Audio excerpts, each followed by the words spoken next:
Sometimes life strips away everything that once defined you, leaving only the shell of who you used to be. Sometimes the fall from grace is so complete that the world forgets you ever mattered at all. David Rourke sits on the courthouse steps in Portland, watching people hurry past without a glance. 5 years ago, he walked through those same doors as one of the city's most respected lawyers. Now he's just another homeless man they pretend not to see. But today, police officers approach. With handcuffs and charges that seem too convenient, they think they've found an easy target. They have no idea that beneath the worn clothes and weathered face lies a mind that once brought down the most powerful men in the city. What happens when they try to frame the wrong man? Before we jump back in, tell us where you're tuning in from, and if this story touches you, make sure you're subscribed, because tomorrow I've saved something extra special for you. The morning rain soaks through David Rourke's threadbare jacket as he shifts against the cold stone steps. His fingers trace the edges of a yellowed envelope hidden deep in his coat pocket, his disbarment letter creased and worn from years of handling. Some men carry photos of their families. David carries the official document of his professional death. He knows this routine by heart now. Rise before dawn, find somewhere to wash his face, scavenge for breakfast, then claim his spot on these courthouse steps. Not for shelter, the overhangs barely keep the rain off, but for the memories. Every morning he watches lawyers stride past in their press suits, briefcases swinging with purpose, heading into the building where he once commanded respect. David closes his eyes and lets himself remember. 10 years ago, these same steps felt like a red carpet beneath his feet. He was the David Rourke then, the defense attorney who could dismantle a prosecutor's case with surgical precision. Clients would wait months just for a consultation. Judges listened when he spoke. Other lawyers studied his methods. The memory sharpens. A crisp October morning, walking up these steps with his leather briefcase polished to perfection. The Henderson murder case. The prosecution thought they had it locked up. DNA evidence, motive, opportunity. But David had seen something they missed, a tiny inconsistency in the timeline that unraveled their entire theory. The jury deliberated for barely 2 hours before returning a not guilty verdict. The client wept. The newspapers called it brilliant. That was the David Rourke who mattered. The David Rourke who had a corner office on the 23rd floor of the Morrison building, floor-to-ceiling windows overlooking the Willamette River, who drove a BMW and owned a house in the West Hills, who had been married to Elena for 15 years and coached his son Marcus's Little League team on weekends. The rain grows heavier, pulling him back to the present. That life feels like someone else's dream now. His fall hadn't been sudden, more like a slow-motion avalanche that gained momentum until it buried everything in its path. It started with the Brennan case, a high-profile white-collar fraud that should have been routine. Richard Brennan, a respected businessman accused of embezzling millions from his company's pension fund. The evidence seemed solid, but David had believed in his client's innocence. He'd fought harder than usual, pushed boundaries, made enemies. Then came the revelation that destroyed everything. Someone leaked documents suggesting David had manufactured evidence, suborned perjury, and accepted bribes to throw the case. The allegations were false, but by the time David could mount a defense, the damage was done. The Oregon State Bar moved swiftly.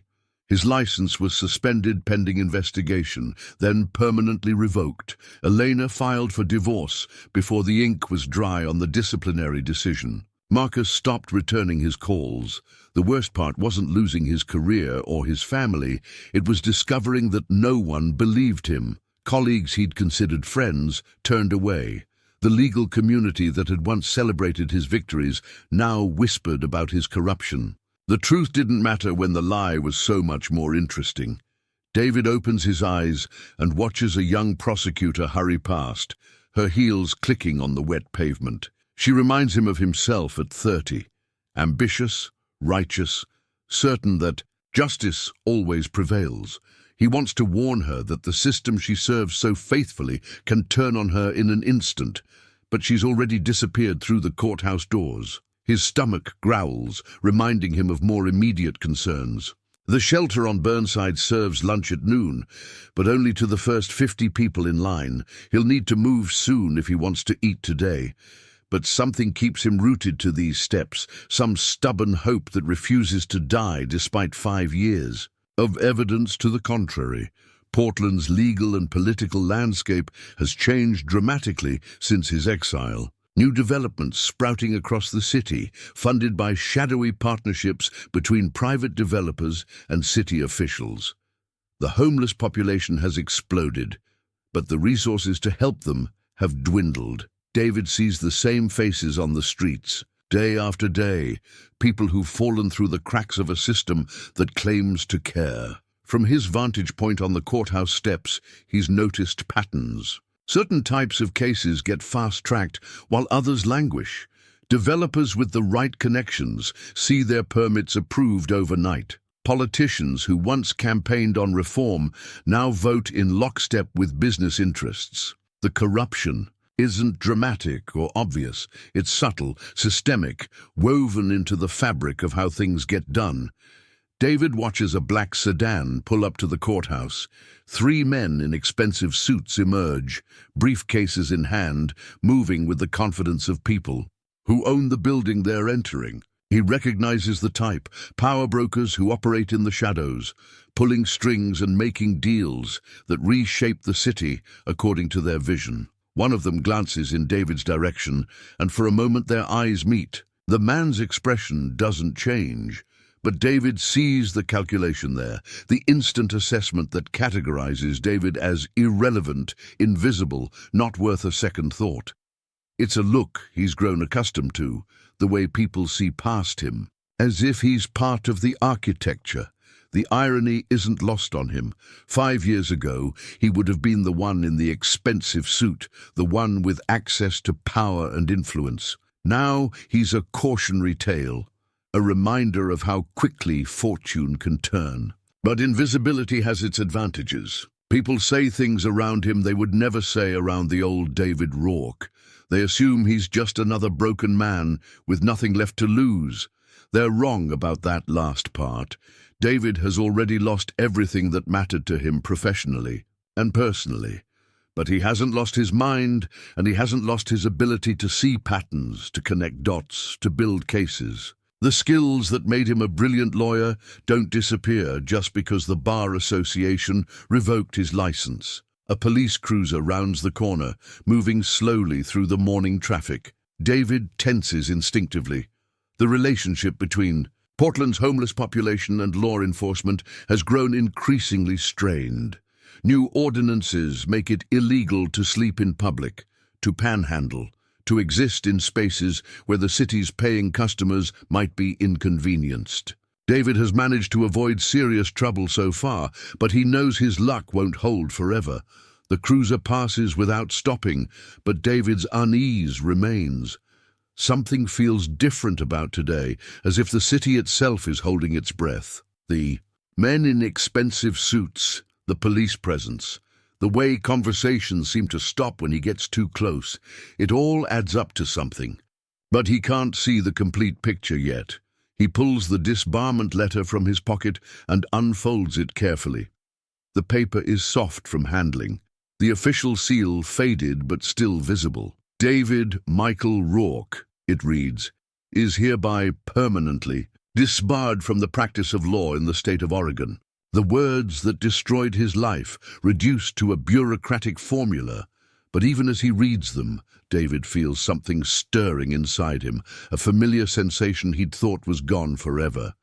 It's the feeling he used to get when facing a particularly challenging case, when all the pieces seemed random until suddenly they clicked into place and revealed the truth. His legal mind, dormant for so long, is beginning to wake up.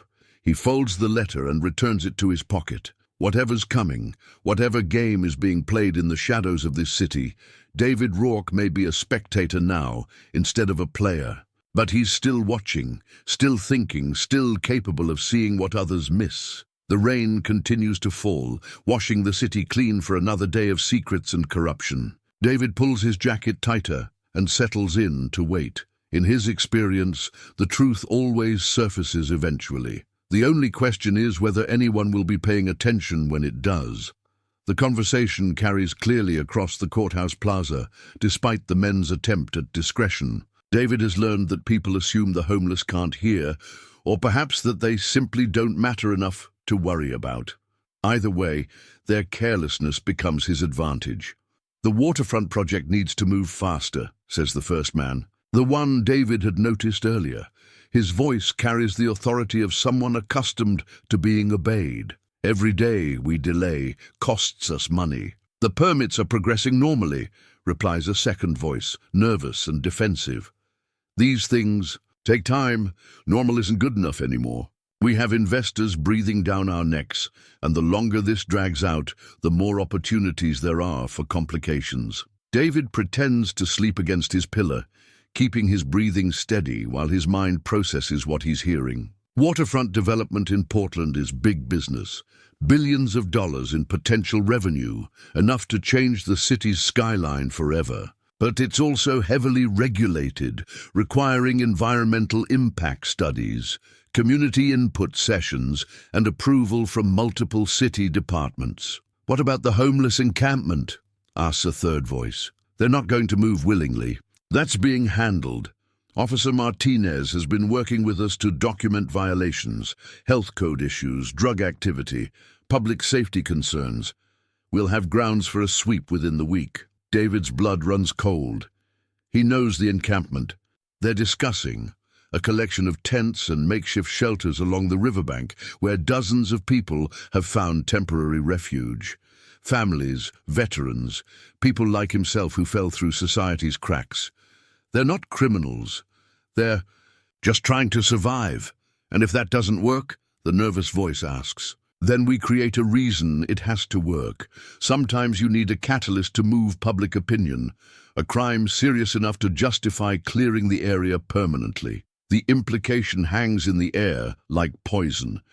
David has heard enough corruption in his career to recognize it when he sees it, but this feels different, more calculated, more dangerous. They're not just bending rules, they're planning to destroy lives for profit. The men move away, their conversation fading into the background. Noise of the city. David remains motionless for several more minutes, processing what he's learned. The smart thing would be to forget what he heard, to mind his own business and stay invisible. But the lawyer in him, the part that still believes in justice, can't. Let it go.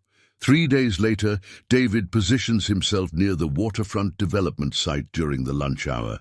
The area bustles with activity, construction workers, city inspectors, and men in suits who clearly don't belong on a job site. He recognizes 2 of them from the courthouse conversation, though their names remain unknown. He's watching from a distance when he sees something that makes his stomach drop. A police officer, David assumes this is Martinez, approaches a young homeless man near the encampment. The interaction appears routine at first, just another welfare check. But then David sees the officer plant something in the man's belongings while pretending to conduct a search. The arrest happens quickly. Drugs found, suspect taken into custody, another problem solved for the development project. David wants to intervene, to shout that it's a setup, but he knows no one would believe him. He's just another homeless man with delusions of importance. That evening, David makes a decision that will change everything. He walks into the central precinct and asks to speak with a detective about corruption. The desk sergeant looks at him like he's discussing alien abductions, but eventually directs him to Detective Maria Santos. Santos is younger than David expected, probably mid-30s, with intelligent eyes and a no-nonsense demeanor. She listens to his story with professional skepticism, taking notes but asking pointed questions that suggest she's heard plenty of conspiracy theories from unreliable sources. "Mr. Rourke," she says when he finishes, "these are serious allegations. Do you have any evidence beyond what you claim to have overheard?" I saw Officer Martinez plant evidence on someone at the waterfront encampment 3 days ago. The arrest should be in your records. Santos checks her computer, frowning slightly. There was an arrest. Drug possession charges. But Officer Martinez filed a clean report. He found the drugs during a routine search. Because that's what he's supposed to say. Look, I know how this sounds coming from someone like me, but I used to be a lawyer. I know the difference between legitimate police work and a frame job. You used to be a lawyer? Santos's tone shifts slightly, becoming more interested. David pulls out his disbarment letter, now soft as cloth from years of handling. David Rourke, I was disbarred 5 years ago, but I still remember how to spot corruption when I see it. Santos studies the document, then looks at David with new eyes. I remember that case. You were accused of manufacturing evidence yourself. The accusations were false, but that's not what this is about. Check the arrest patterns around development sites. Look at who's benefiting from these sweeps. Follow the money. Before Santos can respond, David's world explodes into chaos. Police officers burst through the precinct doors, moving with purpose and precision. They're not here for routine business. This is a coordinated operation. David Rourke, the lead. Officer checks a photograph against David's face. You're under arrest for possession of narcotics with intent to distribute. David's mind races. That's impossible. I don't use drugs. I've never... You have the right to remain silent. The Miranda rights continue as handcuffs click around David's wrists. He looks desperately at Detective Santos, but her expression has gone carefully neutral. Whatever interest she'd shown moments before has evaporated under the weight of official procedure. As they lead him away, David catches a glimpse of the evidence bag. A substantial quantity of what looks like heroin, enough to support serious felony charges. He's never seen it before in his life, but that won't matter in court.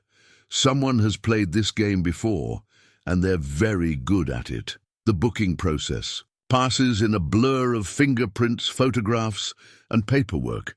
David tries to explain that he's being framed, but the officers have heard it all before.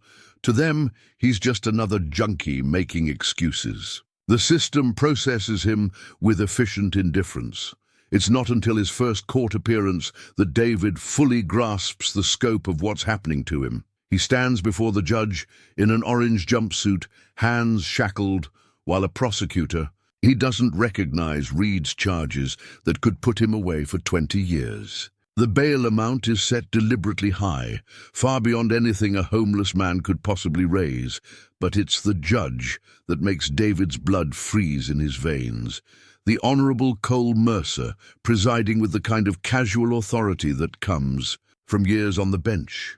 Older now, more distinguished, but unmistakably the young law clerk David had mentored 15 years ago. Cole's eyes pass over David without recognition, seeing only another defendant in an endless parade of cases. There's no flicker of memory, no acknowledgement of their shared history.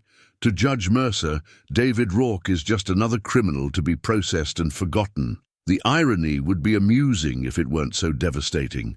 The student David had taught. Everything about justice now holds David's fate in his hands and doesn't even remember who taught him. The system has come full circle. But David is no longer protected by his position or reputation. He's just another man the system has decided to crush. As guards lead him back to his cell, David's lawyer mind finally kicks into gear. This isn't random. Someone identified him as a threat and moved to neutralize him before he could expose their operation. The timing is too perfect, the charges too convenient, the amount of drugs too large to be believable. They made one mistake, though. They assumed David Rourke was broken, that 5 years on the streets had destroyed the sharp legal mind that once made him dangerous. They thought they were framing a helpless homeless man. They have no idea they've just declared war on someone who still knows how to fight back. The Multnomah County Jail holds memories like a tomb, holds bodies, buried, but never quite gone. David sits on the narrow cot in his cell, staring at walls that have witnessed countless confessions, breakdowns, and moments of clarity. The orange jumpsuit hangs loose on his frame, a uniform designed to strip away identity and reduce every man to the same level of institutional insignificance. But David's mind refuses to be quieted by concrete and steel. The shock of his arrest has given way to something more familiar, the cold, analytical fury that once made him Portland's most feared defense attorney. Someone has made the mistake of underestimating him, and that mistake will cost them everything. The preliminary hearing is scheduled for tomorrow morning. David will stand before Judge Cole Mercer again, this time represented by whatever public defender the system assigns to his case. The thought of facing his former protégé as a defendant instead of a colleague burns more than the handcuffs or the humiliation of the arrest. He closes his eyes and forces himself to remember the young man Cole used to be. Eager, brilliant, with an almost naive faith in the justice system. David had hired him straight out of law school, impressed by the kid's ability to spot legal precedents that others missed. Cole had been hungry then, willing to work 18-hour days for the chance to learn from the best. David had taught him everything: how to read a jury, how to craft an argument that would resonate with judges, how to find the weakness in any prosecutor's case. They'd worked together for 3 years, and in that time, Cole had gone from nervous rookie to confident advocate. David had been proud of him, had seen something of himself in the younger man's dedication. The memory that surfaces now makes David's chest tighten with an emotion he can't name. Cole's first solo trial, a domestic violence case that seemed hopeless. The evidence was overwhelming, the defendant unsympathetic, the prosecutor experienced and ruthless. But Cole had found a procedural error that invalidated the key evidence, securing an acquittal that shocked everyone in the courtroom. Afterward, Cole had been almost giddy with excitement. "I couldn't have done it without everything you taught me," he'd said, shaking David's hand with both of his own. "Someday I want to be the kind of lawyer you are." The irony cuts deep. Cole got his wish. He became exactly the kind of lawyer David was, right down to the prestigious position and the respect of his peers. But somewhere along the way, he'd lost the idealism that once drove him. The young man who'd fought for justice had become a judge who couldn't even recognize his former mentor beneath the grime of homelessness. A guard's footsteps echo in the corridor, breaking David's reverie. Visiting hours have begun. Though David expects no visitors, his ex-wife, Elena, has made it clear that she wants nothing to do with him.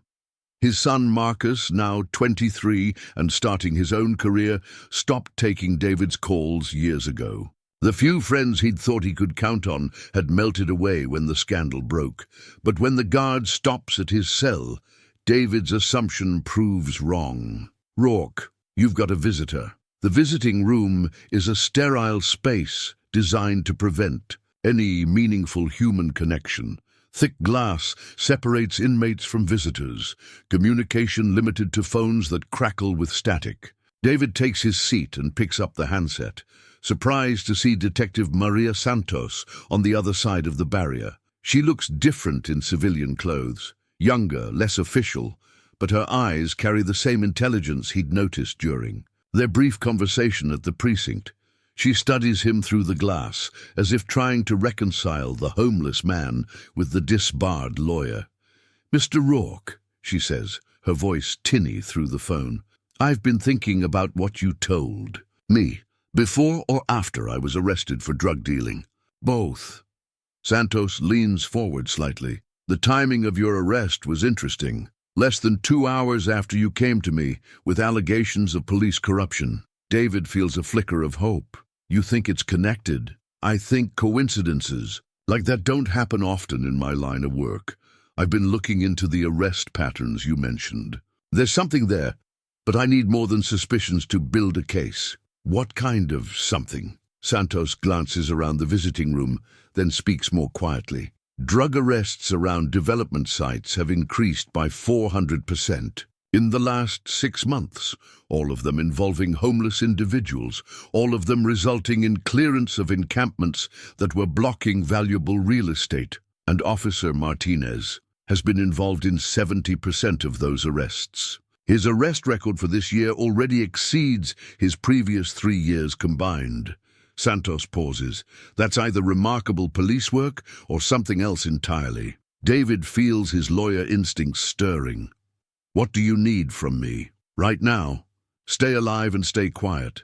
If I'm right about this, you're in more danger than you know. Whoever's behind this has resources and connections throughout the system. They've already framed you once. They're going to frame a lot more people if we don't stop them. The waterfront. Development is worth billions. A few homeless people won't even register as collateral damage. Santos nods grimly. I know, but building a case takes time and you don't have much of that. Who's your public defender? I find out tomorrow at the hearing. Let me make some calls. There are still a few lawyers in this city who remember what justice is supposed to look like. The guard signals that visiting time is ending. Santos stands, then hesitates. Mr. Rourke. The David Rourke who defended Tommy Henderson in the murder trial. I was a rookie cop then, but I remember that case. You proved the timeline was impossible, showed that our evidence was contaminated. My sergeant was furious, but you were right.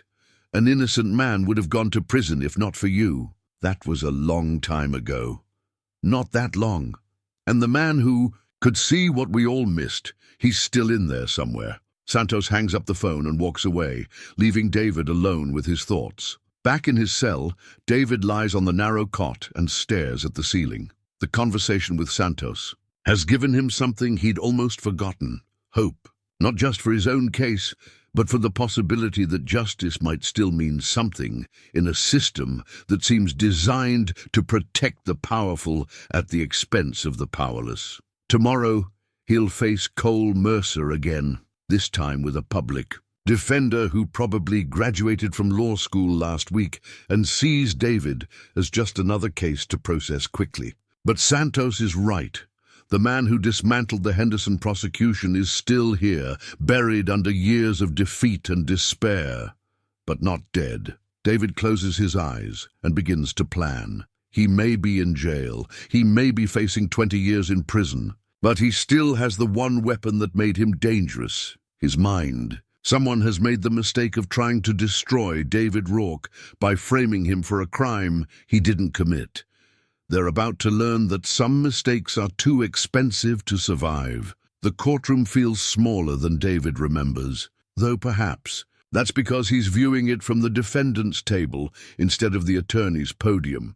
Judge Cole Mercer presides from the bench with practiced authority, reviewing files with the kind of efficient detachment that comes from processing hundreds of similar cases.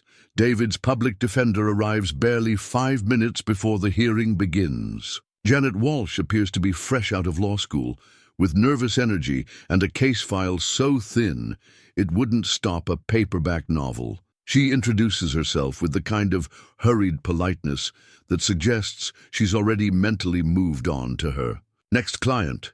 Mr. Rourke, I've reviewed your case, she says, though the file suggests otherwise. The evidence is pretty straightforward. Drug possession charges, substantial quantity. The prosecutor is offering a plea deal, 15 years, with possibility of parole in 7, if you allocate fully. I didn't commit this crime. Walsh gives him the look he's seen 1,000 times before, the expression public defenders wear when facing another client who claims innocence despite overwhelming evidence. Mr. Rourke, I understand this is difficult, but the drugs were found in your possession. Officer Martinez's report is detailed and supported by physical evidence. Officer Martinez planted those drugs. That's a very serious accusation. Do you have any proof? David looks across the courtroom at Judge Mercer, who's listening to the prosecutor's opening remarks with polite attention. Cole has aged well, distinguished silver at his temples, the kind of bearing that commands respect. But there's something else in his demeanor, a subtle tension that suggests he's not entirely comfortable. Your Honor, the prosecutor begins, this is a straightforward possession case. The defendant was found with substantial quantities of heroin in his belongings. Officer Martinez conducted a legal search based on probable cause, and the evidence is unambiguous. David watches Cole's face carefully during the presentation. There, a barely perceptible flinch when the prosecutor mentions Officer Martinez. It's gone in an instant, replaced by judicial neutrality, but David's trained eye catches it. Cole knows something about Martinez, something that makes him uncomfortable. "Ms. Walsh," Judge Mercer says, "how does your client plead? This is the moment David has been waiting for." He stands slowly, ignoring Walsh's surprised expression. "Your Honor, I respectfully request to represent myself in this matter." The words land like a bomb in the quiet courtroom. Walsh looks mortified, the prosecutor appears confused, and Judge Mercer's carefully maintained composure cracks for just a moment. David sees recognition flicker in Cole's eyes, not of David's identity, but of something familiar in his bearing, his voice, his legal terminology. "Mr. Rourke," Judge Mercer says carefully, "representing yourself in a felony case is not advisable. Ms. Walsh is an experienced public defender. With respect, Your Honor, I have a constitutional right to self-representation if I waive that right knowingly and voluntarily. I'm familiar with legal procedure and the risks involved." David's voice carries the authority of someone who's argued before judges for decades. The homeless man's diffident mumble is gone, replaced by the crisp articulation of a trained advocate. Several people in the courtroom sit up straighter, sensing something unusual happening.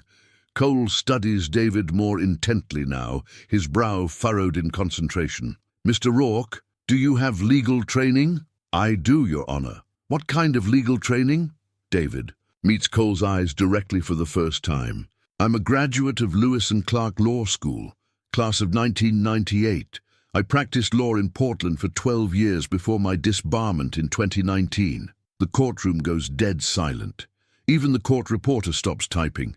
David watches understanding dawn slowly. In Cole's expression, the homeless defendant isn't just another drug case. He's someone who belongs in this world, someone who understands its language and procedures. But Cole still doesn't recognize him personally. 15 years, and life on the streets have changed David too much for that. He's become invisible, even to the man he once mentored. "Your Honor," the prosecutor interjects, "the defendant's background doesn't change the evidence against him." "Quite right," Cole says, though his voice lacks conviction. "Mr. Rourke, if you insist on representing yourself, I'll allow it. But I strongly advise you to reconsider. The charges against you are serious." "I understand, Your Honor. I waive my right to counsel and elect to represent myself." The formalities completed, David returns to the defendant's table. But everything has changed. The prosecutor, who'd seemed confident minutes before, now looks uncertain. The court clerk is whispering to the bailiff. Even the court reporter seems more alert. David opens the thin file Walsh left behind and begins studying the evidence. Officer Martinez's report is indeed detailed. Too detailed, in fact.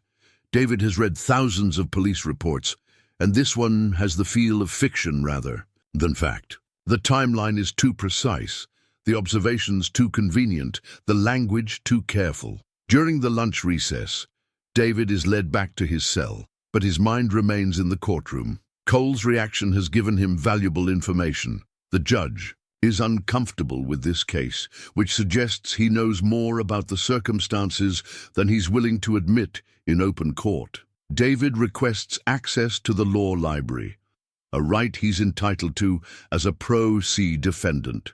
The guards lead him to a small room lined with legal texts, most of them outdated but still useful for basic research. He has 2 hours before court reconvenes, and he intends to use every minute. The first thing he searches for is precedent on police misconduct. Oregon law requires clear and convincing evidence to prove a frame-up, but David knows there are other ways to attack planted evidence. Chain of custody issues, procedural violations, inconsistencies in testimony, any of these could create reasonable doubt. He's deep in research when another inmate approaches. "Thomas Briggs," a man in his 50s who's been watching David's work with interest. You really a lawyer? Briggs asks. Was. Why? Because I got railroaded by the same cop who busted you. Martinez. Planted crack on me 2 months ago. Got me 15 years as a habitual offender. David looks up from his books. You're sure it was planted? Positive. I've been clean for 3 years, going to NA meetings, working at a shelter, but Martinez said he found drugs in my tent during a sweep. Just like with you, except nobody believed me because of my record. Are there others? At least a dozen guys I know of, all homeless, all busted by Martinez, all around development sites.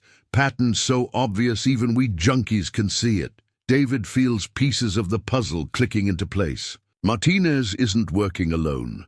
This is too systematic, too well coordinated. Someone is directing him, providing protection and resources.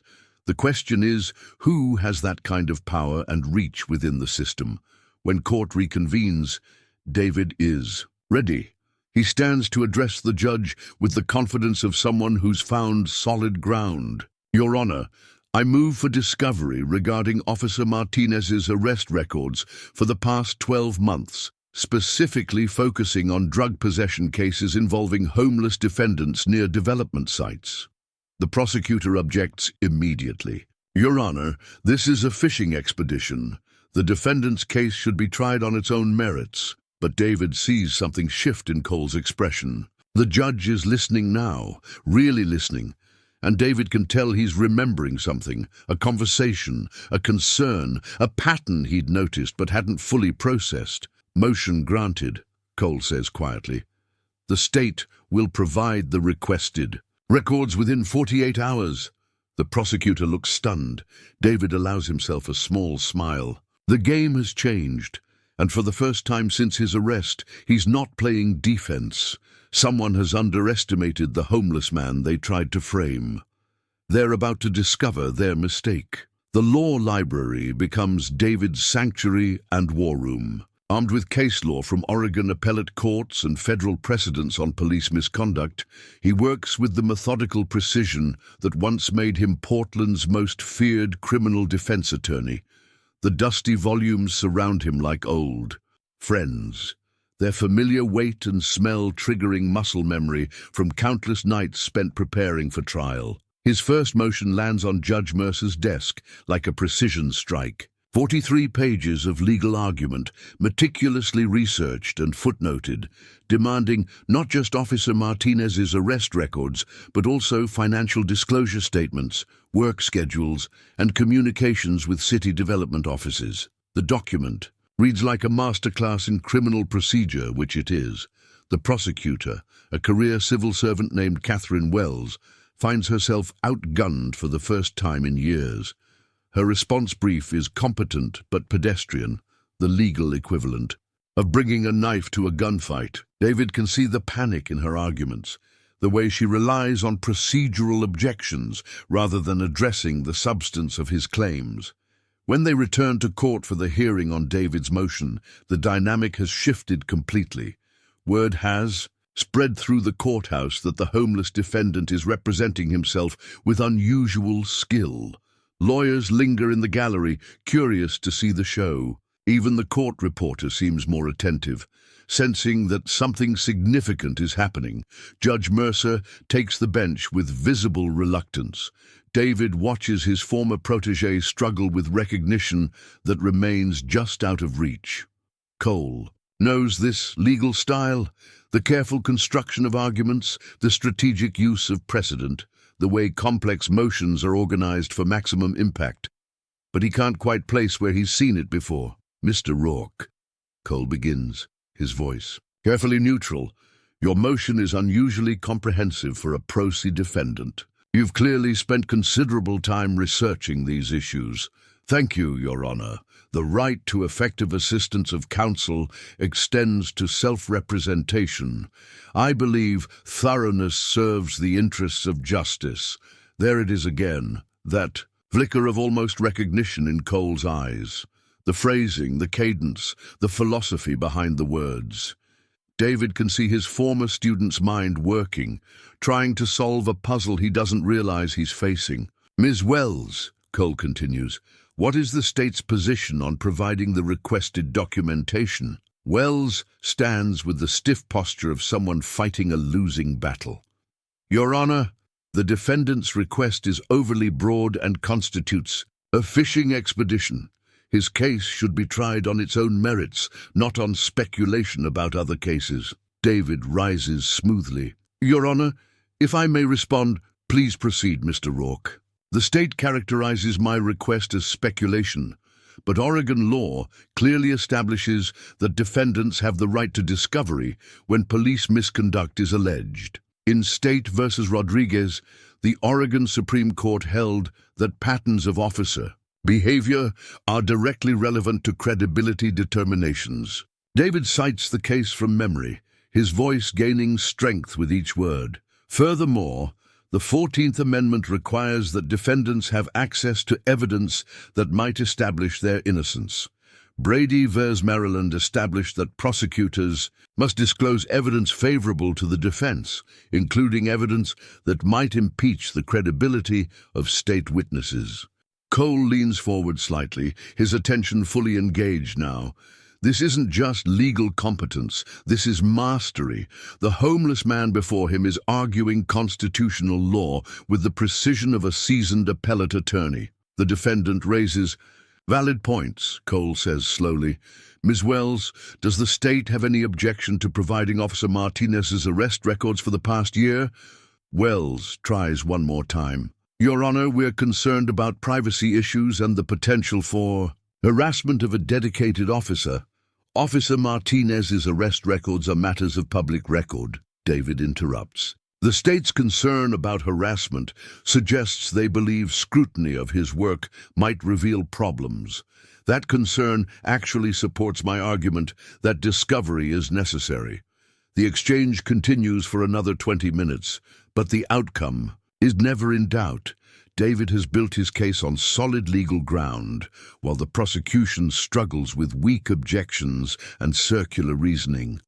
When Cole finally rules, granting most of David's discovery requests, the gallery buzzes with surprised conversation. "The court finds the defendant's arguments persuasive," Cole announces. "The state will provide the requested documentation within 1 week.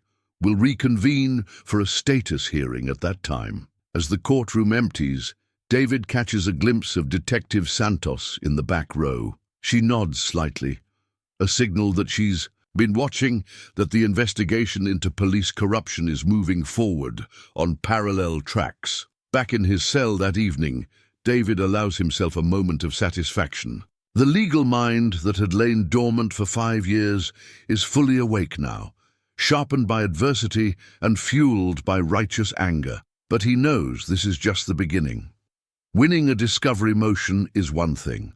Proving a conspiracy is something else entirely. The next morning brings an unexpected visitor. Sarah Chen, an investigative journalist for the Portland Tribune, sits across from him in the visiting room with the intense focus of someone who smells a major story. "Mr. Rourke," she begins, "I've been covering the homeless crisis in Portland for 3 years. Yesterday's hearing has caught my attention." "How so?" "A disbarred lawyer representing himself on drug charges isn't unusual, but a disbarred lawyer who argues constitutional law like he's before the Supreme Court. That's interesting, especially when the charges involve an officer whose arrest patterns have been raising questions." David studies her carefully. Chen appears to be in her early 30s, with the skeptical intelligence of someone who's learned not to trust official narratives. Her questions are precise, her note-taking methodical. "What kind of questions?" David asks. "Officer Martinez has made more drug arrests in the past 6 months than in his previous 3 years combined, all involving homeless individuals, all in areas where major development projects are planned or underway." Chen leans forward. "That's either remarkable police work or something else entirely. What do you think it is?" "I think someone's using The badge to clear real estate. I think homeless people are being targeted because they're vulnerable and nobody in power cares what happens to them. Chen pauses. I think you saw something that made you dangerous, and someone decided to neutralize the threat. David feels a spark of hope. An investigative journalist with resources and credibility could expose the conspiracy in ways that a jailed defendant never could. But he also knows the risks. Chen could be a plant, sent to gather information about his defense strategy. Why? Should I trust you? He asks. Chen pulls out a worn business card and slides it under the glass. Because 3 years ago, I exposed a city councilman who was taking bribes from developers.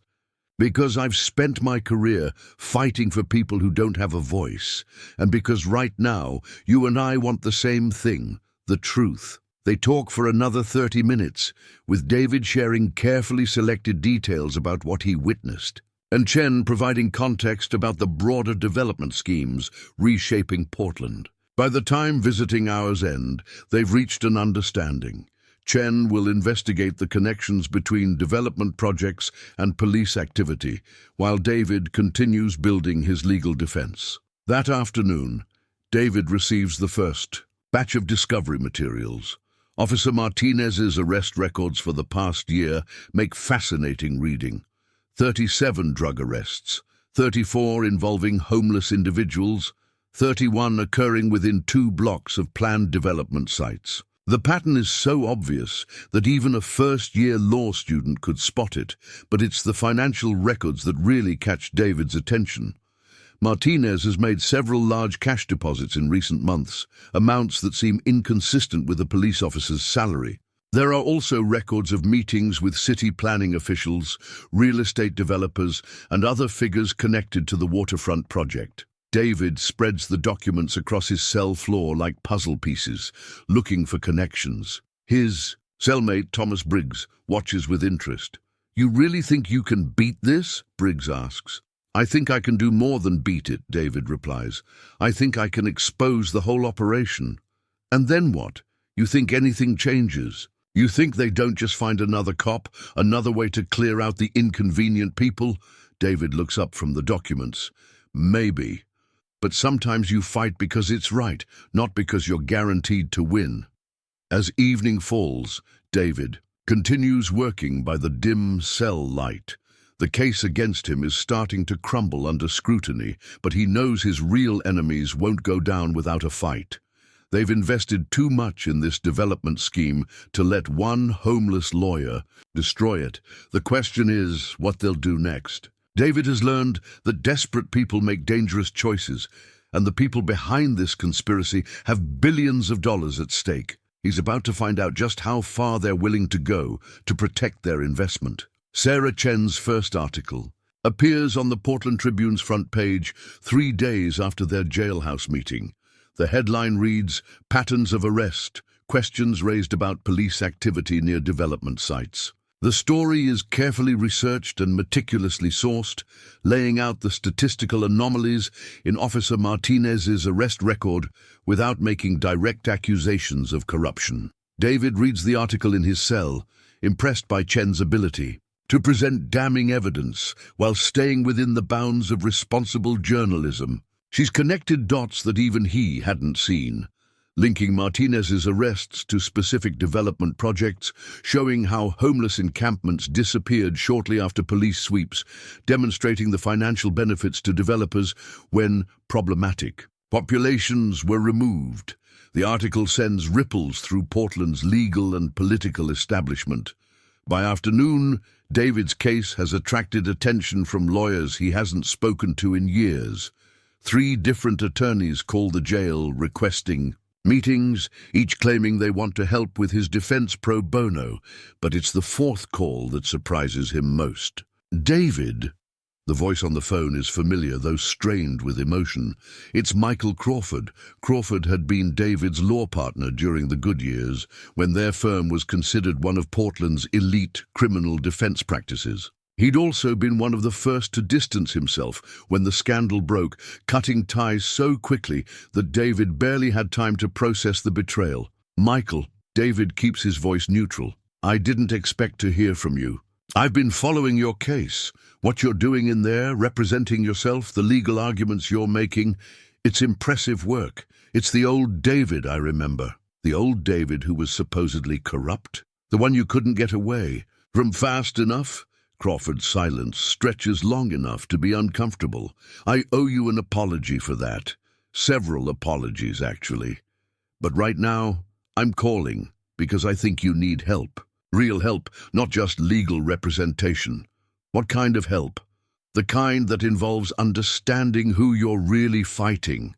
David, the waterfront development you've stumbled into, it's bigger than you know. We're talking about a $2 billion project with connections to City Hall, the state legislature and federal agencies. The people behind this don't lose gracefully. David processes this information carefully. Crawford had always been the political half of their partnership, the one who understood how power worked in Portland's interconnected elite circles. Who's behind it? Apex Development Group, fronted by a man named Richard Brennan. The name hits David like a physical blow. Richard Brennan, the white-collar fraud defendant whose case had destroyed David's career. The man whose supposedly manufactured evidence had led to David's disbarment.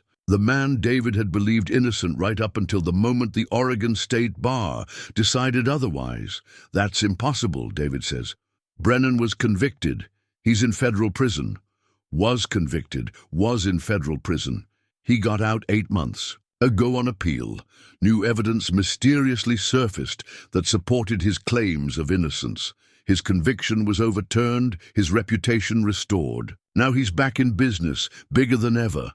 David's mind races through the implications. If Brennan is behind the development scheme, then David's current frame-up isn't random, it's personal. The man who destroyed his career 5 years ago is trying to finish the job. Michael, I need you to research something for me. Look into who provided the new evidence that got Brennan's conviction overturned. Look at the timing, the sources, the legal team involved. Why? What are you thinking? I'm thinking that maybe the evidence that destroyed my career and the evidence that saved Brennan's came from the same source. I'm thinking someone's been playing a very long game. After Crawford hangs up, David sits in his cell, staring at the wall. The pieces of a much larger conspiracy are starting to come together, and the picture they form is both terrifying and illuminating.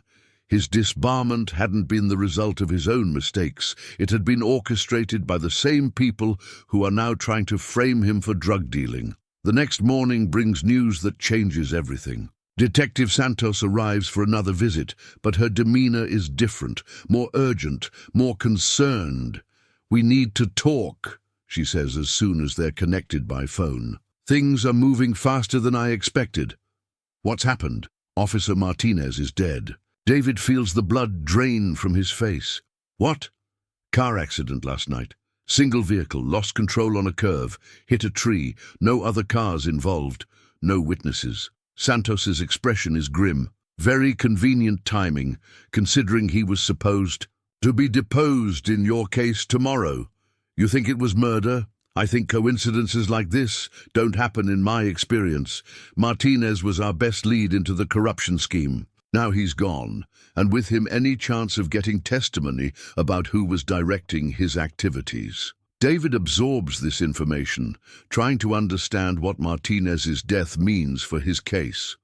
Without the officer's testimony, proving the planted evidence becomes much more difficult. But it also suggests that whoever's behind the conspiracy is getting desperate. "There's something else," Santos continues. "The accident scene was processed by officers who've been working closely with Martinez. The evidence was collected quickly. The scene cleared fast. If there was anything suspicious about the crash, we'll never know. Who investigated the accident? Internal Affairs is handling it, which means it'll be whitewashed and forgotten. But I've been making my own inquiries. Martinez wasn't supposed to be on that road last night. He was supposed to be at home with his family. David can see where this is leading. Someone called him out, told him to meet them somewhere. That's my theory, but proving it is another matter entirely. They talk for another 20 minutes about the implications of Martinez's death and what it means for both David's case and Santos's investigation. When visiting time ends, David returns to his cell with a new understanding of how high the stakes have become. That afternoon, he receives an unexpected piece of mail, a newspaper clipping from the Portland Tribune's business section with a handwritten note attached. "Thought you'd find this interesting, SC." The article details Apex Development Group's plans for the waterfront district. The project is even larger than David had imagined. Not just condominiums and retail space, but an entire mixed-use complex that would transform miles of riverfront property. The financial projections are staggering. $2 billion in initial investment, projected returns of $8 billion over 10 years. But it's the list of investors that makes David's pulse quicken. Apex isn't just a local development company. It's backed by a consortium of national real estate firms, pension funds, and private equity groups. The kind of money that buys politicians, judges, and police commissioners. The kind of power that can destroy careers and lives without consequence. David studies the organizational chart at the bottom of the article. Richard Brennan is listed as CEO and majority shareholder, but there are other familiar names in the corporate structure: city council members who've fast-tracked development permits, real estate attorneys who've facilitated property acquisitions, even a federal judge who's ruled favorably on environmental challenges. The scope of the conspiracy is breathtaking. This isn't just about clearing homeless camps or planting evidence on inconvenient witnesses. This is about reshaping Portland, according to the vision of wealthy developers, using the legal system as a weapon against anyone who stands in their way. David realizes that his case has become something much larger than a simple criminal defense. He's not just fighting for his own freedom, he's fighting against a system of corruption that reaches into every level of government and law enforcement. The question is whether one disbarred lawyer fighting from a jail cell can take on an enemy with virtually unlimited resources and political connections. As evening falls, David spreads his legal documents across his cell floor once again. But now he's not just building a defense, he's planning a war. A war against corruption, against injustice, against the powerful people who think they can destroy lives without consequence. Judge Cole Mercer still doesn't recognize him, but that's about to change. When David walks into that courtroom again, he won't be just another defendant seeking mercy. He'll be the lawyer Cole used to be, the one who fought for justice regardless of the cost. The game is about to change, and David Rourke is ready to play. The courtroom erupts into chaos the moment David stands to deliver his opening statement. What begins as a routine motion hearing transforms into something unprecedented as David abandons the careful legal language he's been using and speaks directly to Judge Cole Mercer. Not as defendant to judge, but as mentor to student. "Your Honor," David begins, his voice carrying the authority of someone who belongs in this courtroom. "Before I address the evidence in this case, I need to tell you a story about justice. About a young law clerk who once believed that the law could be a force for good in the world." Cole's face goes pale. Something in David's tone, his posture, the specific words he chooses, triggers a memory that's been lurking just below the surface of consciousness. 20 years ago, David continues, I hired a brilliant young lawyer straight out of law school. Eager, idealistic, convinced that every case was a chance to make the world a little more just. I taught him everything. I knew about the law, about advocacy, about fighting for people who couldn't fight for themselves. The prosecutor tries to object, but Cole raises a hand for silence.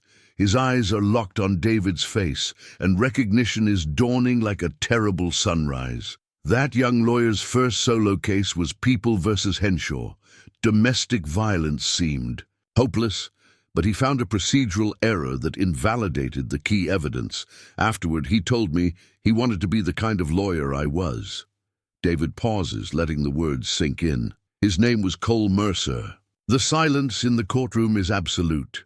Cole's face cycles through emotions, shock, disbelief, and finally, the crushing weight of recognition. The homeless defendant he's been processing with bureaucratic efficiency is David Rourke, the man who shaped his entire understanding of what it meant to be a lawyer. David? Cole's voice is barely a whisper. Hello, Cole. The formal structure of the courtroom collapses. For a moment, they're not judge and defendant, but teacher and student, separated by 20 years and a chasm of choices that led them to this impossible moment. But David isn't finished. The recognition is just the beginning of a revelation that will destroy Cole's world. Your Honor, David says, his voice hardening, I need to share something else with the court, something about how my career was destroyed and why I'm standing before you today.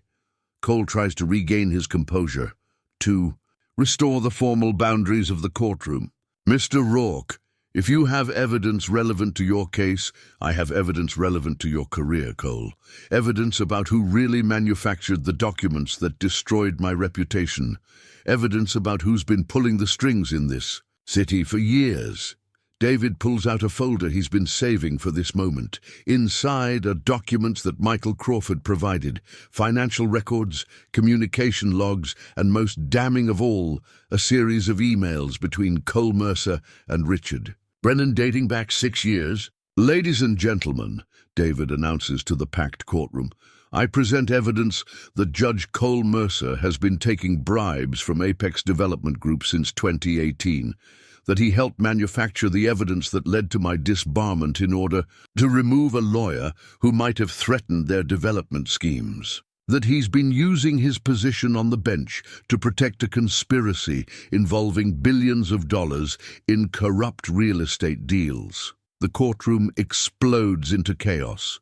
Reporters frantically scribble notes, lawyers shout objections, and spectators buzz with shocked conversation.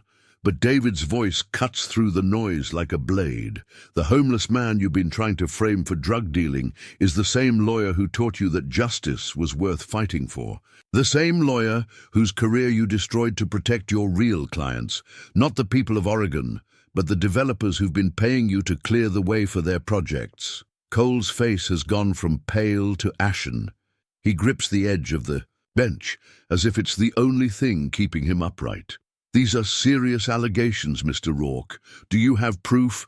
I have bank records showing deposits to your personal account that coincide exactly with favorable rulings for Apex Development. I have emails where you discuss strategy for removing problematic lawyers from cases that might threaten development projects.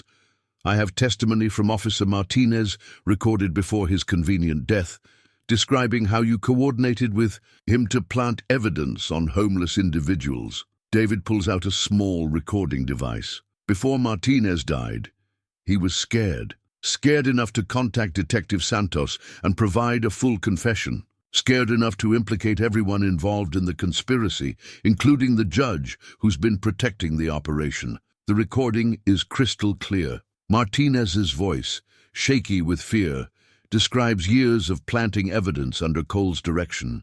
He names names, provides dates, details how homeless individuals were targeted for removal when they became inconvenient to development plans. Your Honor, Martinez's voice says from the recording, Judge Mercer told me that cleaning up the streets was part of my patriotic duty, that people like David Rourke were obstacles to progress that needed to be removed. He said the city would be better off without them.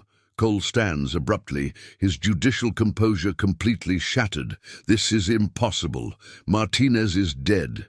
This recording was made 3 days before his death, David interrupts. He knew he was in danger. He knew that people who became liabilities to this conspiracy had a habit of dying in convenient accidents. David turns to address the gallery, which now includes several FBI agents who've been quietly monitoring the proceedings at Detective Santos's request. For 5 years, I believed I'd lost everything because of my own mistakes. I thought I'd manufactured evidence, suborned perjury, betrayed the oath I'd taken as a lawyer. I lived on the streets convinced that I deserved my fate. David's voice gained strength with each word. "But I was just the first casualty in a war against justice itself. A war led by the man I'd trusted most, the student I'd been proudest of, the lawyer I'd believed would carry on the fight for the powerless." Cole slumps back into his chair, the weight of exposure crushing his carefully constructed facade. The confident judge is gone, replaced by a frightened man who realizes his world is collapsing in real time. The homeless man they tried to frame. For drug dealing was never the real target, David continues. The real target was David Rourke, the lawyer who might remember how to fight corruption. They thought 5 years on the streets had broken me, had turned me into just another invisible casualty of their system. David looks directly at Cole, and for a moment the years fall away. He's the mentor again, delivering a final lesson too. A student who chose the wrong path. They were wrong, Cole. You can destroy a man's career, take away his license, reduce him to living on the streets. But you can't kill the part of him that knows right from wrong. You can't destroy the training that taught him to see patterns, to build cases, to fight for justice, even when the odds are impossible. The FBI agents move forward, quietly positioning themselves near the exits. Cole sees them and understands that his choices have finally caught up with him. "Your Honor," David says with bitter irony, "I believe you need to recuse yourself from this case, given your obvious conflict of interest." Cole looks at his former mentor, the man whose career he destroyed to advance his own, whose life he helped ruin to protect a corrupt scheme, whose homelessness he ignored even as he sat in judgment over him. The student who learned every lesson except the most important one. "David," Cole whispers, "I never meant for it to go this far." "But you meant for it to go somewhere," David replies, "and that's what makes all the difference." As federal agents approach the bench with arrest warrants, David Rourke stands vindicated in the same courtroom where he was meant to be destroyed. The homeless man they tried to frame has become the lawyer who exposed them all. Justice, delayed for 5 years, has finally found its voice. The arrest of Judge Cole Mercer sends shockwaves through Portland's legal establishment that reverberate far beyond the courthouse walls. Within hours, David's cell becomes the epicenter of a media storm that transforms him from forgotten homeless man to the lawyer who exposed the biggest corruption scandal in Oregon's history. FBI Special Agent Rebecca Torres arrives at the jail that evening with a team of federal prosecutors and a very interesting proposition. David sits across from them in the interview room, no longer the desperate defendant, but a key witness whose testimony could unravel a conspiracy reaching into the highest levels of state and local government. "Mr. Rourke," Torres begins, "what you've uncovered is just the beginning. Cole Mercer was middle management in an operation that spans multiple jurisdictions and involves hundreds of millions in federal funds. We need your help to bring down the entire network." David studies the federal agents carefully. After 5 years of being ignored and dismissed, suddenly everyone wants to be his friend. But he's learned to be cautious about trusting the system that destroyed him once before. "What exactly are you asking me to do?" "We want you to wear a wire. Richard Brennan doesn't know yet that Mercer has been arrested or that we have Martinez's confession. He's going to reach out to you, probably through intermediaries, to try to buy your silence or eliminate you as a threat. When he does, we want to record those conversations." The request is both flattering and terrifying. David would become bait in a trap designed to catch one of the most powerful men in Oregon. But it would also put him directly in the crosshairs of people who've already committed murder to protect their secrets. "Why would Brennan reach out to me? I'm just a homeless defendant who got lucky." Torres exchanges glances with her team. "Because you're not just any defendant, and this wasn't luck. You systematically dismantled a conspiracy that took years to build. You turned their own evidence against them and exposed corruption they thought was untouchable. That makes you either a valuable ally or an existential threat. And you think Brennan will try to determine which? We think he'll try to buy you first and kill you if that doesn't work. The question is whether you're willing to help us make sure he doesn't get the chance to do either." David considers the proposal while studying the faces around the table. These federal agents represent the same justice system that failed him 5 years ago, the same institutions that allowed Cole Mercer to destroy careers with impunity. But they also represent the possibility of real accountability, of justice that extends beyond his individual case. If I do this, what happens to the charges against me? Dropped immediately. Prosecutorial immunity in exchange for your cooperation. Full restoration of your legal license expedited through federal channels, and protective custody for as long as necessary. The offer is everything David has dreamed of for 5 years.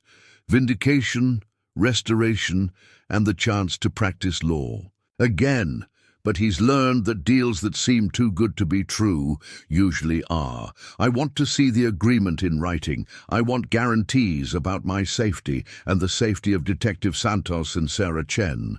And I want assurance that this investigation won't stop with a few middle managers.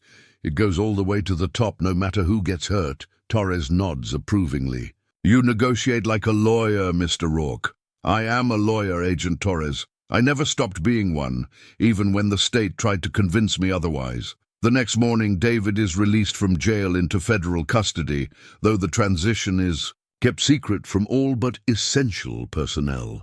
The media reports that he remains incarcerated pending trial, while in reality, he's moved to a safe house where he can prepare for what Torres calls the most important undercover operation in the history of Oregon law enforcement. The safe house is a modest suburban home that feels like a palace after months in a jail cell. David has his own room, access to legal databases, and for the first time in years, enough food and clean clothes. But luxury isn't what captivates him. It's the evidence files spread across the dining room table. The federal investigation has uncovered a web of corruption that staggers even David's cynical expectations. Apex Development Group isn't just bribing local officials.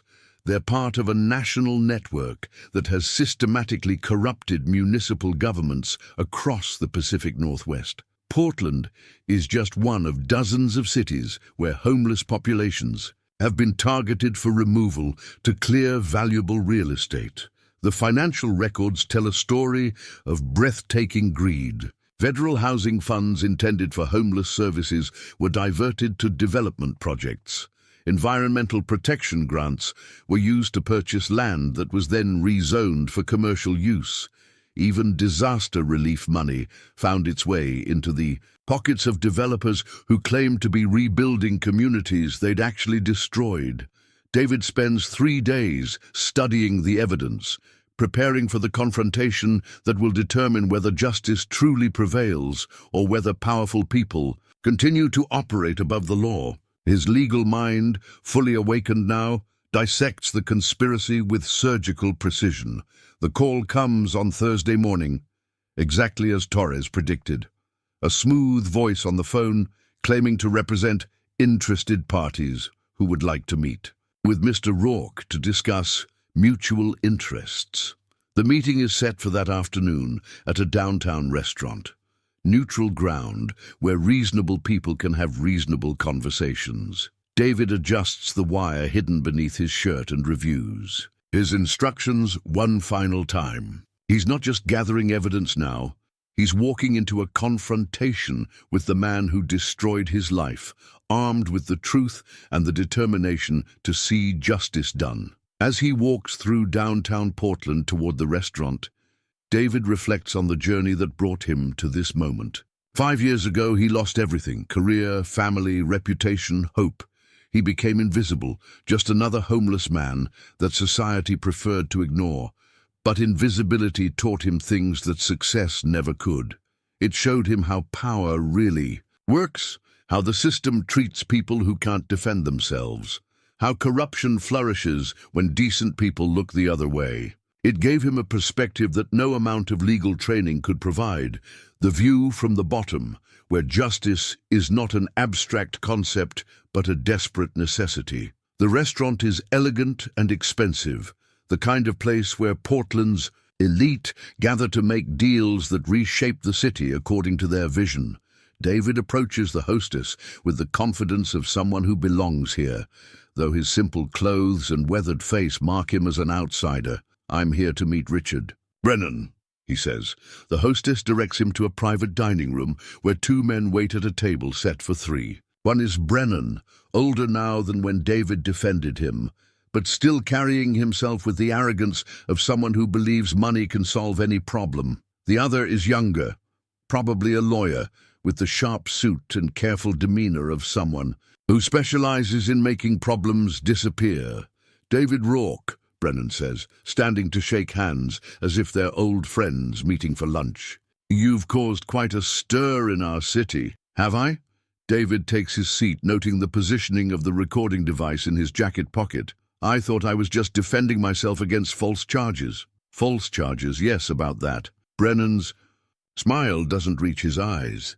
"It seems there's been a terrible misunderstanding. Overzealous police work, prosecutorial misconduct, the kind of injustice that should never happen to a man of your caliber." The flattery is expertly delivered, but David can hear the calculation beneath it. Brennan is trying to determine what kind of threat he's facing and what it will cost to neutralize it. "Justice has a way of surfacing eventually," David says carefully, "even when powerful people try to bury it."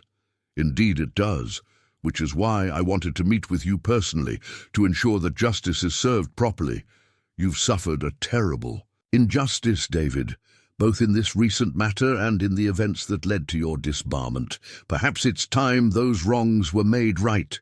The offer comes wrapped in sympathy and concern, but David recognizes it for what it is, a bribe dressed up as restitution. Brennan is offering to restore everything David lost in exchange for his silence about everything he's discovered. "What exactly are you proposing, Mr. Brennan?" "Full reinstatement of your legal license, a position with my legal team, senior partner level, with appropriate compensation. Recognition that you've been the victim of a conspiracy designed to remove an honest lawyer who posed a threat to dishonest people." The irony is almost overwhelming. The man who orchestrated David's destruction is now offering to be his savior, provided David agrees to join the very conspiracy that destroyed him. "That's very generous," David says, "but I have to ask, what would you expect in return?" Brennan's mask slips slightly, revealing the cold calculation beneath the friendly facade. "Discretion, David. The understanding that some secrets are too dangerous to reveal, that some truths would do more harm than good. The wisdom to know when justice has been served and when it's time to move forward." David leans back in his chair, seeing clearly now the choice that's being offered. He can reclaim his old life, his status, his place in the system that once valued him. All he has to do is agree to forget everything he's learned about corruption, to ignore the suffering of people who don't matter to anyone who matters. It's the same choice Cole Mercer made years ago, the choice between justice and personal advancement, between principle and profit. "Mr. Brennan," David says quietly, "I think you've mistaken me for someone else. The David Rourke who might have taken that deal died 5 years ago on the courthouse steps. The man sitting here now has nothing left to lose and everything to gain by seeing that the truth comes out." Brennan's friendly demeanor evaporates instantly. "I think you're making a mistake, David, a very dangerous mistake. The only mistake I made was trusting people like you in the first place. But I learned from my mistakes, Mr. Brennan. The question is whether you'll learn from yours." The meeting ends with threats barely concealed beneath civilized language. As David walks back to the safe house, he knows the real confrontation is just beginning. Brennan will use every resource at his disposal to destroy the evidence, discredit the witnesses, and eliminate the threat that David represents. But David is no longer the broken man who accepted his fate 5 years ago. He's a lawyer again, armed with the truth and the determination to see justice done. The final battle for the soul of Portland's legal system is about to begin, And this time, David Rourke intends to win. The federal courtroom buzzes with anticipation. As David walks through the doors, he first entered as a young lawyer 25 years ago. But today is different. Today he carries with him not just legal briefs and evidence, but the weight of 5 years spent in the shadows, watching a system he once served corrupt itself from within. Judge Helen Morrison presides over the proceedings. With the gravitas of someone who's seen every type of case in her 30 years on the federal bench. She's known for her intellect, her fairness, and her complete intolerance for corruption in any form. When the FBI requested an emergency hearing to present evidence of a conspiracy involving federal funds and interstate commerce, she cleared her calendar immediately. Richard Brennan sits at the defendant's table with a team of lawyers that probably costs more per hour than most people make in a year. His confidence hasn't wavered despite Cole Mercer's arrest and the federal investigation. Men like Brennan don't survive by panicking. They survive by believing that money and connections can solve any problem. David takes his place at the witness table, wearing a suit provided by the FBI that feels strange after years in donated clothes. But it's not the clothes that transform him.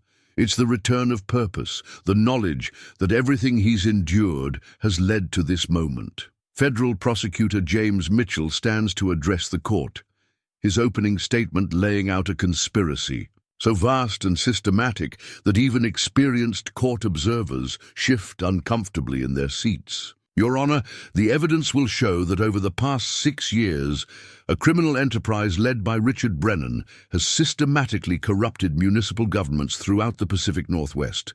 They've stolen federal housing funds, manipulated environmental protections, and used law enforcement as a private security force to clear valuable real estate of inconvenient populations. Mitchell presents the financial evidence with surgical precision. Bank records showing millions in federal funds diverted to private accounts, communication logs detailing coordination between developers and public officials, and most damning of all, recordings of conversations where human beings are discussed like obstacles to be removed. The scope of this conspiracy extends far beyond simple bribery or fraud, Mitchell continues.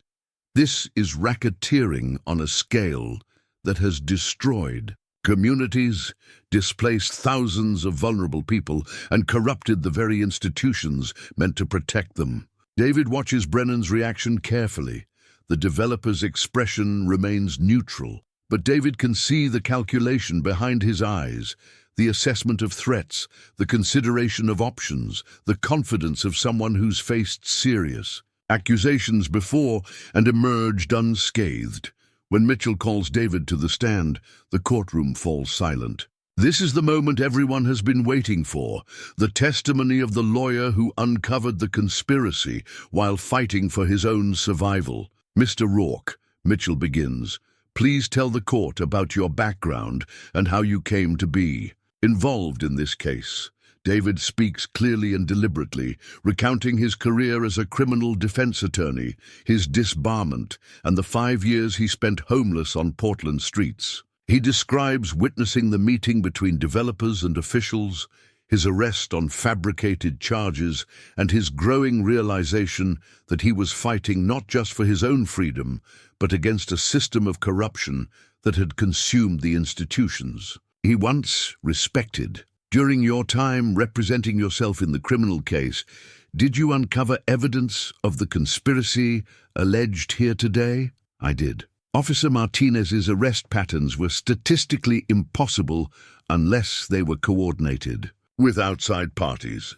The timing of arrests consistently preceded development activities, and the targets were always vulnerable populations who couldn't effectively fight back. David presents the evidence methodically, charts showing arrest patterns, financial records, linking bribes to favorable rulings, communication logs revealing coordination between law enforcement and private interests. Each piece builds on the others, creating a picture of systematic corruption that's impossible to dismiss as coincidence. but it's the personal testimony that transforms dry evidence into human drama. David describes watching homeless families, torn apart by false arrests, seeing veterans with PTSD criminalized for the crime of having nowhere to sleep, witnessing the destruction of communities that had formed among society's most vulnerable members. Mr. Rourke, you've described a conspiracy that lasted years and involved numerous public officials.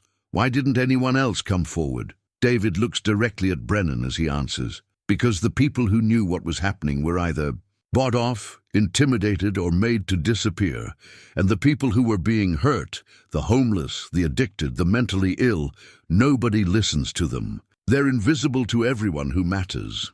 Until you came forward, I had advantages others didn't: legal training, experience with the system, and nothing left to lose. When you've already lost everything, threats become less effective. Brennan's lead attorney Sandra Kellerman rises for cross-examination with the confidence of someone who's destroyed hostile witnesses for decades. She's thorough, aggressive, and completely prepared to paint David as a disgraced lawyer seeking revenge against the system that exposed his own corruption.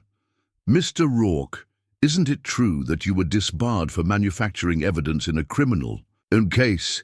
I was disbarred based on allegations that I now know were false, evidence that I now know was manufactured by the same conspiracy I'm testifying about today. That's a convenient claim. Do you have any proof that your disbarment was unjustified? David pulls out a document folder that makes Kellerman's confidence waver slightly.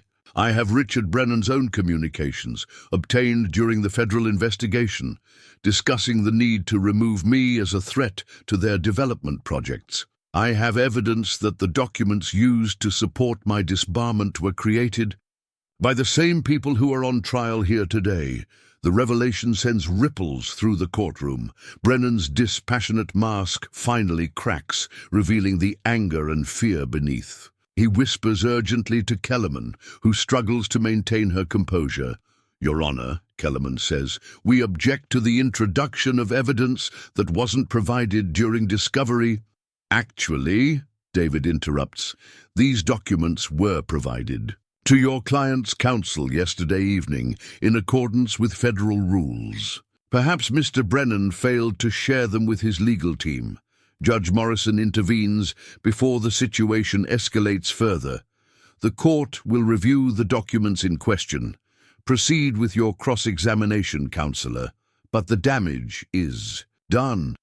Kellerman's remaining questions lack the confidence of her opening attack, and David answers each one with the precision of someone who spent 5 years thinking about every aspect of this case. When the cross-examination ends, David remains on the witness stand for a moment, looking out at the packed courtroom. Reporters, lawyers, FBI agents, and ordinary citizens who followed the story fill every seat. For the first time in years, people are listening to what he has to say. Mr. Rourke, Judge Morrison says, you may step down. As David returns to his seat, he catches sight of Detective Santos in the gallery, nodding slightly in approval. Sarah Chen sits nearby, taking notes for what will undoubtedly be the biggest story of her career. Even some of the homeless individuals whose cases David fought for have managed to find their way into the courtroom. The morning's testimony has laid the foundation for everything that follows. The conspiracy has been exposed, the evidence presented, and the scope of corruption revealed. But David knows the hardest part is still ahead, proving that Richard Brennan personally directed the criminal enterprise that destroyed so many lives. As the court recesses for lunch, David feels the weight of responsibility settling on his shoulders. He's no longer just fighting for his own vindication. He's fighting for everyone who's been trampled by a system that values profit over people, power over justice. The battle is far from over, but for the first time in 5 years, David Rourke believes that justice might actually prevail. The afternoon session begins with an atmosphere thick with tension. Richard Brennan huddles with his legal team during the recess, their urgent whispers and frantic document shuffling, suggesting that morning's revelations have shifted the battle significantly. David watches from across the courtroom, noting how Brennan's confident demeanor has been replaced by the careful alertness of a cornered predator. Judge Morrison calls the court to order, and federal prosecutor Mitchell rises for what everyone knows will be the decisive moment of the trial. Your Honor, the government calls Richard Brennan to the stand. The request sends shockwaves through the defense team. Brennan's attorneys object immediately, citing Fifth Amendment protections and arguing that their client cannot be compelled to testify in his own criminal trial. But Mitchell is prepared for this response. Your Honor, Mr. Brennan has been granted immunity for his testimony regarding the broader conspiracy in exchange for his cooperation with ongoing federal investigations. He cannot invoke Fifth Amendment protections for conduct covered by his immunity agreement. David feels his pulse quicken. This is a development the FBI kept secret, even from him. A last-minute deal that could either expose the full scope of the conspiracy or provide Brennan with an escape route he didn't expect. Judge Morrison reviews the immunity agreement carefully before ruling. The witness will take the stand. Brennan approaches the witness box with the measured steps of someone walking to his own execution. His expensive suit and perfectly groomed appearance cannot mask the fear in his eyes as he faces the possibility of complete exposure. Mitchell begins his questioning with deceptive gentleness, establishing Brennan's background and business interests before moving to more dangerous territory. Mr. Brennan, are you familiar with Apex Development Group? I am the CEO and majority shareholder. And what is the nature of Apex's business? We develop real estate projects throughout the Pacific Northwest, focusing on urban renewal and community improvement. David almost laughs at the euphemistic language. Urban renewal and community improvement, as if displacing homeless populations and corrupting public officials were civic virtues. Mr. Brennan, has Apex ever used illegal methods to advance its business interests? Brennan hesitates, glancing at his attorneys before answering. We have always operated within the bounds of applicable law. Really? Are you familiar with Judge Cole Mercer? I know Judge Mercer professionally, yes. Have you ever provided Judge Mercer with financial compensation outside of legitimate legal proceedings? The question hangs in the courtroom like an executioner's blade. Brennan's immunity agreement protects him from prosecution, but it also compels him to tell the truth. Lying under oath would void the immunity and expose him to perjury charges. I have provided Judge Mercer with consulting fees for legal advice. What kind of legal advice required payments totaling over $200,000 during the past 3 years? Brennan's composure finally cracks. Judge Mercer helped coordinate legal strategies that were beneficial to our development projects, including strategies to remove homeless encampments from valuable real estate, including strategies to address public safety concerns that were impeding legitimate development. Mitchell produces a document that makes Brennan visibly flinch. Mr. Brennan, I'm showing you what's been marked as Exhibit 47, an email you sent to Judge Mercer dated 18 months ago. Would you please read the highlighted portion to the court? Brennan's voice shakes as he reads his own words. The waterfront situation is getting out of hand. We need a more aggressive approach to clearing the problem populations. Whatever it takes, Cole. The investors are getting impatient. Mr. Brennan, when you wrote whatever it takes, what did you mean? I meant whatever legal measures were necessary. Did those legal measures include planting evidence on innocent people? Brennan's silence stretches long enough for Judge Morrison to intervene. The witness will answer the question. I was not directly involved in law enforcement activities. But you were aware that evidence was being planted? Another long pause. I was aware that aggressive enforcement was taking place. Mitchell presses forward relentlessly, extracting admission after admission from a witness who's trapped between perjury charges and complete exposure. Brennan admits to bribing public officials, manipulating environmental studies, and using law enforcement as a private security force. But it's his testimony about David that provides the most devastating revelation. Mr. Brennan, are you familiar with David Rourke? I am. Did you have any role in Mr. Rourke's disbarment? Brennan looks directly at David for the first time, his expression a mixture of hatred and resignation. David Rourke was representing me in a criminal case. He was an effective advocate, but his investigation was getting too close to activities that needed to remain confidential. So, you destroyed his career? I provided information to the Oregon State Bar that raised questions about his conduct. False. Information that served the greater good of the community. The admission sends a gasp through the courtroom. David feels a mixture of vindication and rage as the truth he suspected for years is finally confirmed. His disbarment wasn't the result of his own misconduct. It was a calculated assassination orchestrated by the man he'd been trying to defend. Mr. Brennan, when you decided to frame Mr. Rourke for drug dealing, was that also for the greater good of the community? Mr. Rourke had become a threat to important economic development projects. His knowledge of our operations made him dangerous. So you had him arrested on fabricated charges. I instructed associates to neutralize the threat he represented. Mitchell turns to face the gallery, ensuring that everyone in the courtroom hears the next question clearly. Mr. Brennan, over the course of your criminal enterprise, how many innocent people were arrested, displaced, or harmed to advance your business interests? Brennan stares at his hands, unable or unwilling to meet anyone's eyes. I don't have an exact number. Hundreds? Thousands? The development projects we completed provided housing and economic opportunities for many more people than were temporarily inconvenienced.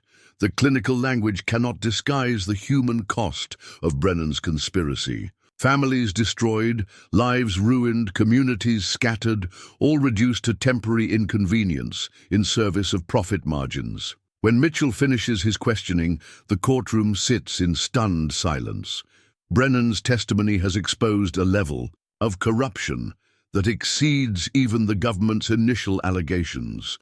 The immunity agreement that was supposed to protect him has instead compelled him to confess to crimes that will echo through Portland's legal system for years to come. Sandra Kellerman rises for what might be the most hopeless cross-examination in legal history. Her client has already admitted to everything the government alleged and more. The best she can hope for is damage control. Mr. Brennan, you've testified under an immunity agreement that protects you from prosecution for the activities you've described today, correct? That is correct. So you have no personal risk in admitting to these activities? No legal risk? No. Isn't it possible that you're exaggerating your role in these events to satisfy the government's expectations? Brennan looks at his attorney with something approaching contempt. Ms. Kellerman, I think we're past the point of pretending. This was someone else's operation. The response destroys whatever credibility Kellerman hoped to salvage. Her remaining questions accomplish nothing except to reinforce the prosecution's case, and she eventually abandons the cross-examination in defeat. As Brennan steps down from the witness stand, his empire in ruins and his confession on the record, David feels the weight of 5 years finally lifting from his shoulders. The truth has been told, the conspiracy exposed, and justice, delayed but not denied, is finally within reach. Judge Morrison calls for a brief recess before closing arguments, but everyone in the courtroom knows the verdict is no longer in doubt. The only question remaining is how many other heads will roll as the investigation expands to encompass the full scope of the corruption that Brennan's testimony has revealed. David looks around the courtroom one final time, seeing faces that reflect shock, anger, and perhaps most importantly, hope. The homeless individuals in the gallery sit straighter now, no longer invisible, no longer voiceless. Detective Santos nods grimly, already planning the arrests that will follow. Sarah Chen scribbles furiously, documenting the moment when years of systematic oppression finally collapsed under the weight of its own contradictions. The broken man who sat on courthouse steps 5 years ago is gone forever. In his place stands David Rourke, attorney at law, ready to begin the long work of rebuilding not just his own life, but the institutions that allowed such corruption to flourish.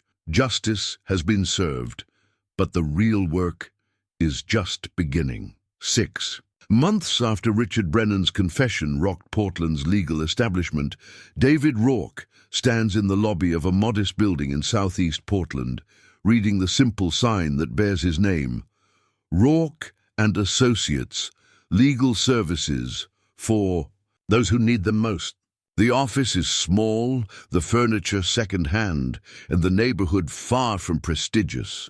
But it represents something more valuable than any corner office in a downtown skyscraper.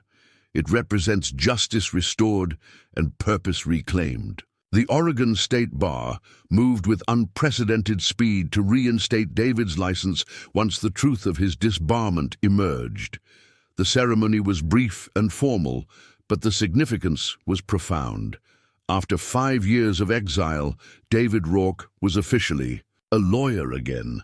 The Bar Association even issued a public apology, though David knows that words cannot undo the years of suffering caused by their failure to investigate the allegations properly. His first client was Thomas Briggs, the man who'd shared his jail cell and helped him understand the scope of Officer Martinez's frame-ups. Briggs's conviction was overturned within weeks, and he now works as an investigator for David's practice, using his intimate knowledge of Portland's streets to help other wrongfully accused individuals. The phone on David's desk rings constantly. Now, word has spread through Portland's homeless community that there's finally a lawyer who understands their struggles, who speaks their language, who remembers what it's like to be invisible and powerless.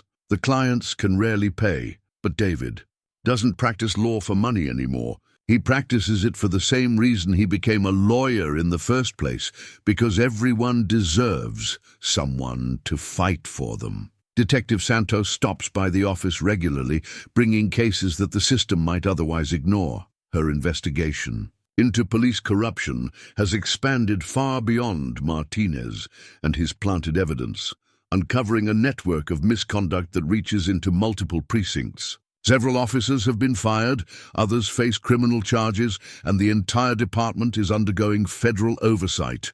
The Rodriguez case is going to trial next month, Santos tells David during one of her visits. Internal Affairs wanted to bury it, but the federal monitors are insisting on prosecution. David reviews the file she's brought. Another victim of planted evidence. Another life destroyed by officers who saw vulnerable people as convenient targets for manufactured crimes. The evidence is overwhelming, but David knows that doesn't guarantee justice. The system has protected corrupt cops for so long that changing it requires constant vigilance. We'll win, David says with quiet confidence. The jury will hear what really happened, and they'll do the right thing. How can you be so sure? David looks out his office window at the street below, where people struggle with addiction, homelessness, and the daily challenge of survival in a society that prefers not to see them. Because truth has power, Maria. It took me 5 years to learn that, but now I know it. Truth doesn't guarantee justice, but lies guarantee injustice, and people can tell the difference when someone finally bothers to show them. Sarah Chen's investigative series on the corruption scandal won a Pulitzer Prize and led to congressional hearings on the misuse of federal housing funds. Her reporting exposed similar schemes in Seattle, San Francisco, and Los Angeles, triggering a nationwide review of development projects involving displaced homeless populations. She still calls David regularly, following up on leads and tracking the broader implications of the conspiracy they helped expose. the ripple effects continue to spread through Portland's power structure. Mayor Patricia Williams resigned rather than face recall elections after Chen's reporting revealed her connections to Apex Development. 3 city council members face federal charges. The police commissioner was forced out after the Department of Justice found a pattern of civil rights violations under his leadership. Cole Mercer's fall was swift and devastating. His judicial career ended the moment FBI agents led him from the courthouse in handcuffs. The Oregon Commission on Judicial Fitness and Disability moved to remove him from office, though the federal criminal charges made the administrative proceedings largely irrelevant. He was sentenced to 12 years in federal prison, his legal career permanently destroyed.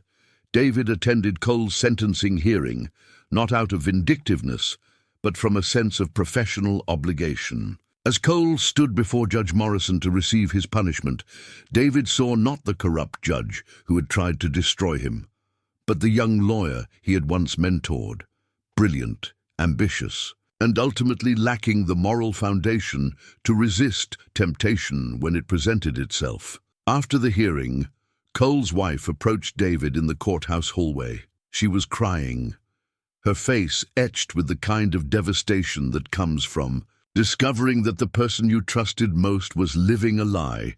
"He talked about you sometimes," she said through her tears. "In the early years, before everything went wrong, he said you taught him what it meant to be a lawyer.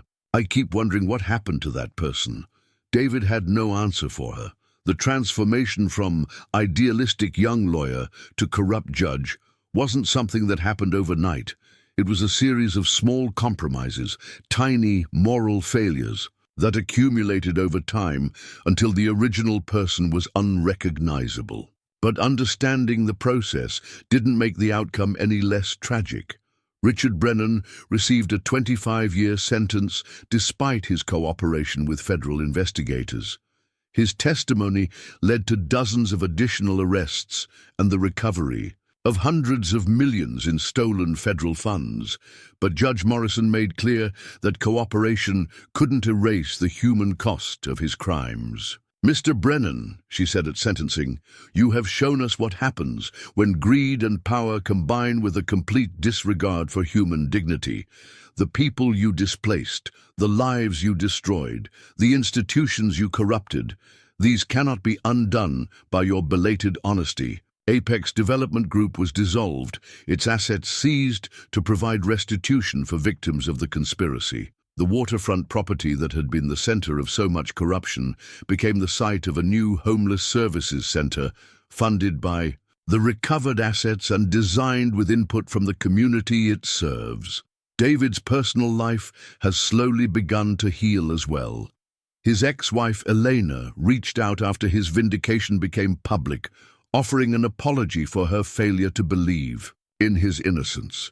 Their relationship remains complicated, too much pain and mistrust to simply resume where they left off, but they're learning to forgive each other for the choices they made during the darkest period of their lives. His son Marcus, now 28, and working as a social worker in Seattle, visits Portland regularly. The relationship they're rebuilding is different from what they had before, more honest, more grounded in shared values rather than shared success. Marcus has chosen a career fighting for vulnerable populations, and David suspects his own experiences influenced that choice. "I'm proud of what you've built here," Marcus tells him during one visit, looking around the modest office where David now practices. "This is what being a lawyer should look like." David's proudest achievement isn't his vindication or his restored a license. It's the legislative package he helped draft to protect homeless individuals from discriminatory prosecution. The Homeless Protection Act, signed into law 6 months after Brennan's conviction, establishes due process rights for homeless defendants, requires independent oversight of arrests in homeless encampments, and provides funding for legal representation. In cases involving vulnerable populations, the law won't prevent all future abuse, but it creates safeguards that didn't exist before. More importantly, it recognizes homeless individuals as human beings with rights rather than problems to be solved through prosecution and incarceration. On a grey October morning that mirrors the day he was first arrested, David walks up the courthouse steps where his journey began. But today, he's not a defendant or a homeless man seeking shelter. He's an attorney representing a client whose rights have been violated, carrying briefcases full of evidence and legal arguments prepared with the same meticulous care that once made him Portland's most respected criminal defense lawyer. The courthouse feels different now. The corruption that once seemed invisible and untouchable has been exposed and rooted out. New judges sit on benches once occupied by Mercer's cronies. New prosecutors, hired under federal oversight, prioritize justice over conviction rates. The system is far from perfect, but it's healing. David's client today is Maria Gonzalez, a homeless veteran whose disability benefits were illegally seized by a city contractor as part of a scheme to force homeless individuals out of downtown Portland. The case should be straightforward. The theft is well documented, the legal precedents clear. But David knows that justice for vulnerable people is never guaranteed, only fought for. As he enters the courtroom where Cole Mercer once presided, David feels the weight of responsibility that comes with being someone's advocate, someone's voice in a system that prefers not to listen. It's a weight he carried for 12 years before his disbarment, lost for 5 years on the streets, and reclaimed through a journey that nearly destroyed him. The case proceeds exactly as David expects. The evidence is overwhelming. The law is clear, and the new judge, appointed under federal oversight, listens to David's arguments with the respect due to any attorney advocating for their client. Maria Gonzalez wins a complete victory, her benefits restored, and the contractor responsible, facing criminal charges. The case proceeds exactly as David expects. The evidence is overwhelming, the law is clear, and the new judge, appointed under federal oversight, listens to David's arguments with the respect due to any attorney advocating for their client. Maria Gonzalez wins a complete victory, her benefits restored, and the contractor responsible facing criminal charges.